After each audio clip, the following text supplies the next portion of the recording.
morning. Um, the current situation that we are confronted with globally, this corona, coronavirus, coronavirus has got me thinking not just about myself, about a lot of things and about people.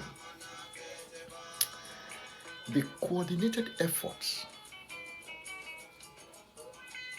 that have been put into this to fight this terrible virus which has landed upon mankind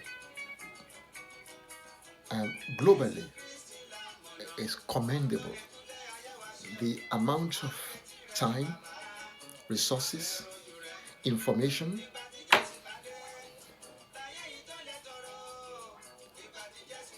and resources.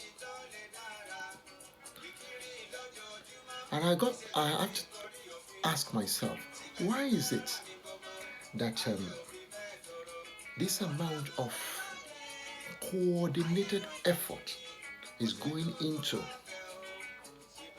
this saga? Then I remember that when we had the outbreak of Ebola, the same thing was done. The World Health Organization got involved, the Commonwealth got involved, the United Nations got involved, the Bill Gates of this world, the Dangote of this world, people who are immensely rich contributed resources to find a cure, to fight Ebola and some other terrible disease of that magnitude. And eventually, surely, Ebola was put under subjection. We were able to suppress it. And it took man's mind and collective effort to do that. Now, we have this COVID-19, which has no boundary, same as Ebola. It goes anywhere and it attacks anyone.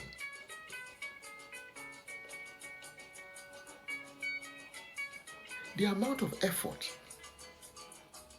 and resources committed, particularly here in the United Kingdom, is unbelievable. The plan, you hear our Prime Minister on a daily basis giving relevant information, giving us an update, telling or sometimes advising us on what to do. Self-isolation. If you feel that you've got anything, you isolate yourself, you quickly get on top of things, and all manner of things. And so as they do here, the same thing is done in the United States, the same thing is done in some other countries in Africa. And I'm of the opinion that eventually there will be a cure. This thing will be broken. This thing will be broken, will be suppressed, and will vanish.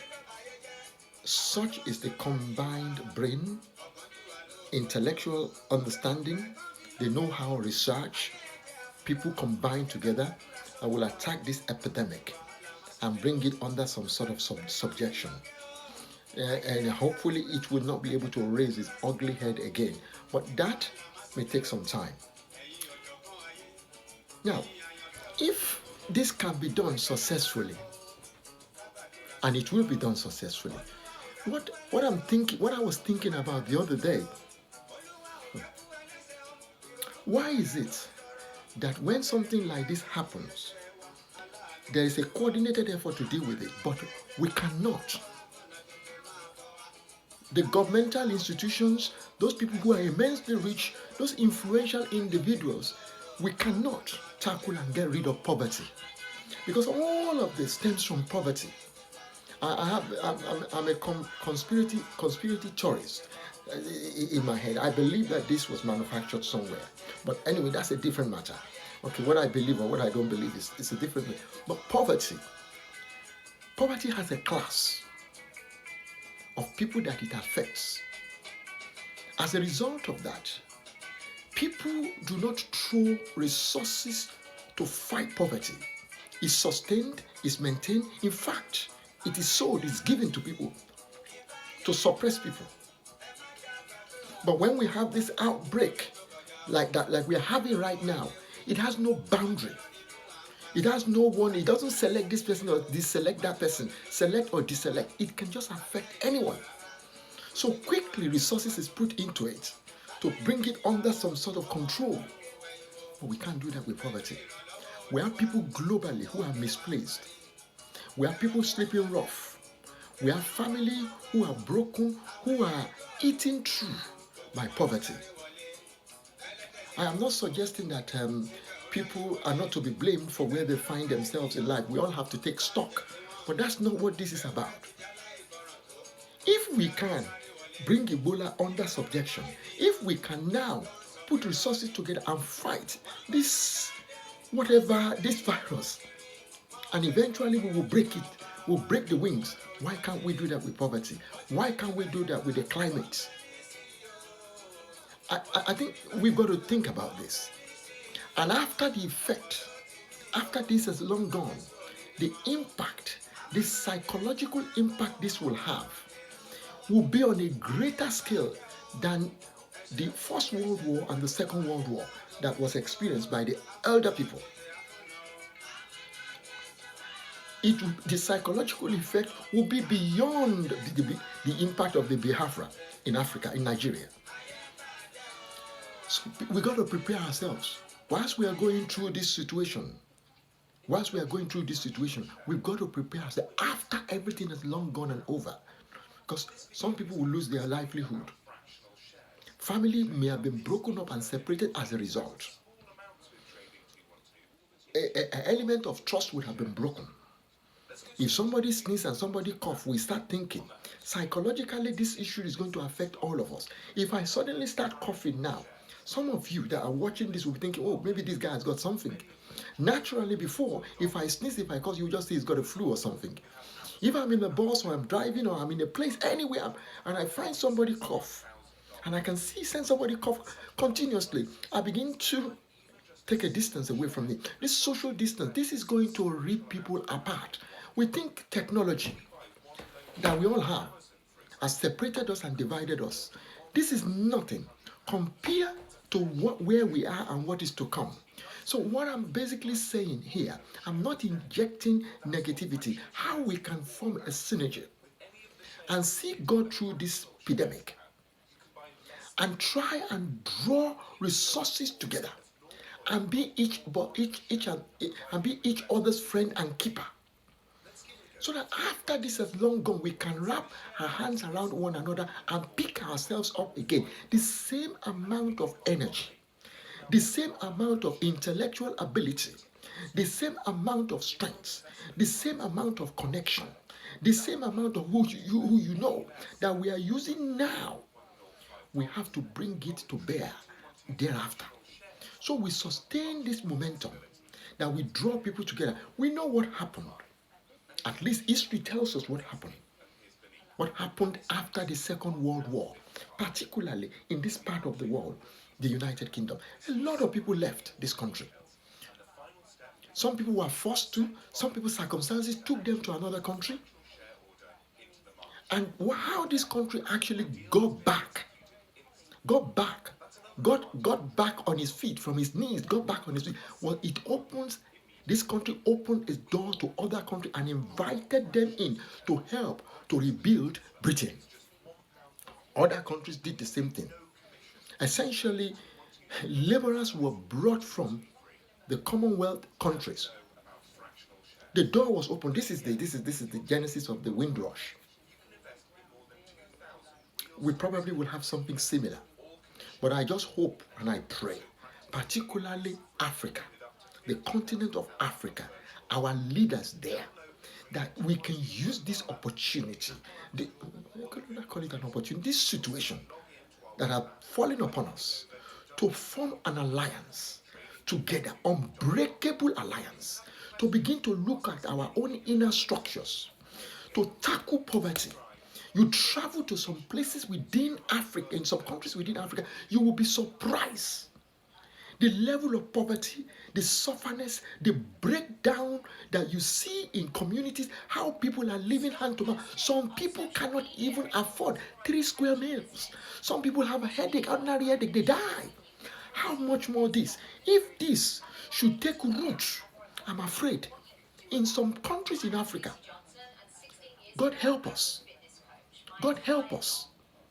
So I'm begging all those people you are in a position of influence. I know there are lots of multi-billionaires and millionaires doing their best. But let us take that to another level. Let us look internally and externally.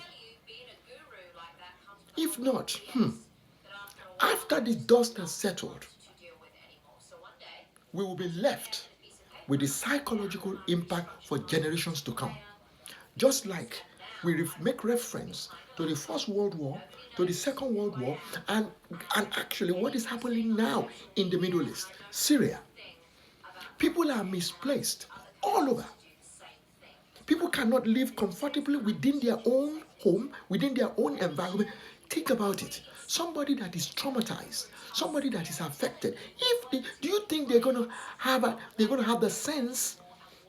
The sense to start thinking about there is something going on around. They are looking to survive. They will do anything. This thing will spread. It will spread beyond control. But I know the power of the know-how, the resources, and everything. The United States of America, United Kingdom, Russia, and all those developed nations will put resources together, and including the developing nation, will eventually bring this whole thing under subjection. If that done successfully, we should face and tackle poverty. All of us, every single one of us. Everything that we will eat and consume for the rest of our life, God has deposited it on this planet for us. It is just bastardized by a selected people. How they call them, the social class, the working class, the elite class, or whatever class you want to call them, the class structure controls the resources of this world. I appeal to you. It got me thinking a lot. It got me thinking about my own children. It got me thinking about my own family. It got me thinking about myself.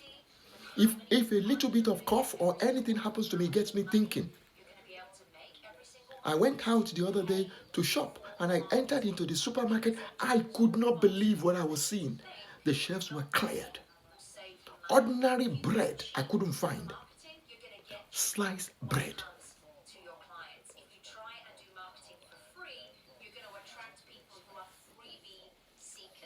God help us. May we collectively overcome this, and the lesson that this is teaching us is for us to draw together. Wherever you see somebody suffering, don't look down on him or her, no matter what had brought him or her or them to where they are. If you have a little bit, extend that helping hand to them. It's just a thought. The impact of this may go on for generations to come. God help us. I just hope that we can reflect and bounce back from the impact this will have economically, socially, psychologically, health-wise, morally, financially, even within families, within homes, communities, even within churches, within mosques, religious groups. This will have a far-reaching impact. But if we draw and we read our Bible, we read the Holy Quran, we see what God says about things like this, we will come out stronger and better, and we will overcome together. The Lord bless you. Thank you.